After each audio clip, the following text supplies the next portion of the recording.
দলীয় মনোনয়ন চেয়ে আবেদন জমা করলেন নিমাইচাঁদপুর জিপির আঞ্চলিক পঞ্চায়েত কংগ্রেসের প্রার্থী মুর্শিদা বেগম লস্কর। তিনি হাইলাকান্দি জেলা মহিলা কংগ্রেসের সাধারণ সম্পাদিকার দায়িত্বে রয়েছেন। শুক্রবার হাইলাকান্দি কংগ্রেস ভবনে নিজের বায়োডাটা সহ দলীয় মনোনয়ন চেয়ে আবেদনপত্র জমা করেছেন তিনি।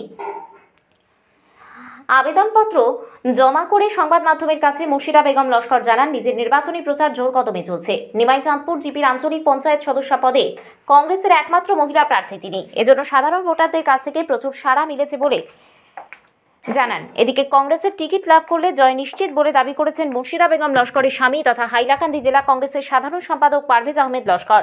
আবেদনপত্র জমা দিতে সঙ্গে ছিলেন মসুদ্দার আলী লস্কর, রহমত আলী মজুমদার, জয়নুল হক লস্কর, রহিমউদ্দিন লস্কর, জেলা কংগ্রেসের সাধারণ সম্পাদক মিতুজ্জামান লস্কর, কোষাধ্যক্ষ শাকির আহমেদ লস্কর, সম্পাদক বাহারুল ইসলাম বড়ভূইয়া প্রমুখ। মুর্শিদা বেগম লস্কর কোন জিপি? নিমাইচাঁদপুর জিপি লাগে আবেদন করছি কংগ্রেসের পার্টি হিসাবে আঞ্চলিক পঞ্চায়েত। ভালোই চলে, ভালো চলে। কেমন ছাড়া পাচ্ছে? জি পালা ছাড়া ভাই আর 100% আশাবাদী আছে জিততে পারবা না? বেগম লস্কর। কিতা নাম? মুর্শিদা বেগম লস্কর।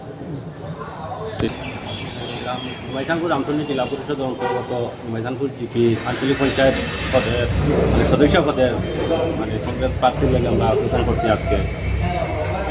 ইনশাল্লাহ দলের টিকিট আমরা পাইব, কারণ পুরানা কর্মী আর যেহেতু ফিল্ডের একটা আওয়াজ আছে, ফিল্ড থেকে মানুষের সাথ যে নতুন প্রার্থী নির্বাচিত করতো, এর লাগে আমরা 100% আশাবাদী দলের টিকিট আমরা দিব আর নির্বাচিত হইব। আচ্ছা, আমি তো দেখি আর পুরাও আছে 100% গ্রহণযোগ্য আছে, সবাই খুব বেশি সমর্থন দেয় আমাদের ফিল্ডের দিকে।